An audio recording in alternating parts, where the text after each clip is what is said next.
గ్రామాలు ఎన్నో సమస్యలతో సతమతమవుతున్నాయి. ఎన్నో కష్టాలు ప్రజలు ఎదుర్కొంటా ఉన్నారు.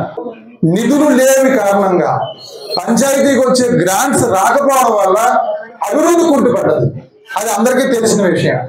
గౌరవ ముఖ్యమంత్రి గారు చంద్రబాబు నాయుడు గారు ఎంతో దీర్ఘకాలిక ప్రణాళికలతో రాష్ట్రంలో ఉన్నటువంటి 13,326 పంచాయతీలు కూడా ఆదర్శ గ్రామాలు అవ్వాలి, స్వర్ణ గ్రామాలు అవ్వాలి, స్వచ్ఛ గ్రామాలు అవ్వాలి, ఆరోగ్య గ్రామాలు అవ్వాలని చంద్రబాబు నాయుడు గారు ఎంతో పరితపిస్తా ఉన్నారు.